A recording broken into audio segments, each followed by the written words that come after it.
Hello and welcome to ZigWheels. Today we are driving the new Mahindra KUV100 NXT. Well, I say new, but technically it's a facelift. However, Mahindra says there are 40 different changes both on the exterior as well as feature enhancements.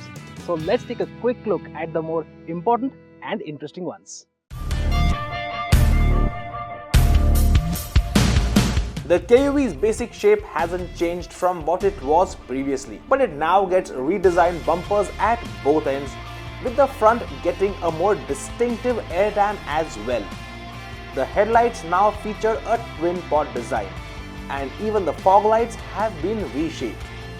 Around the back, the taillights get clear lenses, and even the roof-mounted spoiler sports a slightly different design. The larger 15-inch alloys look pretty sweet. However, they still manage to feel somewhat disproportionate from the side. Mahindra also offers the KUV in a two-tone color scheme, and we think it really adds a bit of zing. But don't get us wrong, while the design definitely feels more palatable than before, it still remains quite polarizing. Just like the exteriors, even the interiors haven't seen a drastic layout change. The dark color scheme looks pretty good, and though the plastics used across the dashboard and other trim bits are far from soft touch, they do have decent texture and a fairly solid feel.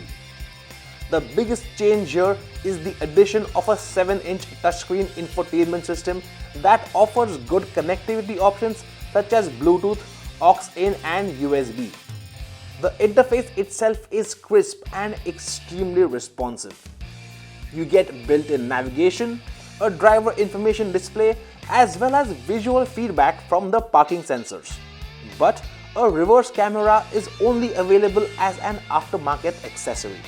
And while you do get the additional functionality of connecting Mahindra's BlueSense app through your phone, we really wish Apple CarPlay and Android Auto was also available. The air conditioning controls have seen a complete redesign, but automatic climate control still isn't available. Space was the KUV's forte, and that remains unchanged. Both the front and rear seats are comfortable, and Mahindra also offers the car in a 6-seater option.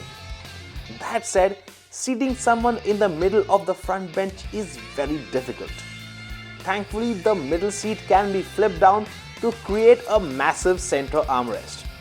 And as before, there are plenty of storage spaces tucked away throughout the cabin.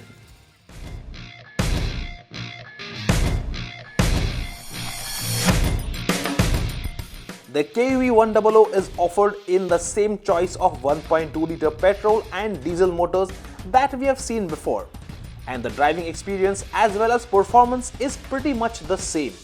Mahindra's micro-hybrid tech is available for increased efficiency, and the diesel also offers power and eco driving modes that make a difference in how the engine responds. Mahindra says that they have worked to improve the car's NVH levels, and while vibrations are now much lower, a fair bit of engine noise does creep into the cabin when you rev the motor. The soft suspension offers the same comfortable ride we've always got from the KUV. The car does exhibit a bit of bounce over long undulations and body roll in turns, but it's nothing new and doesn't feel disconcerting. Just like the earlier car, ABS and EBD come as standard across all the variants.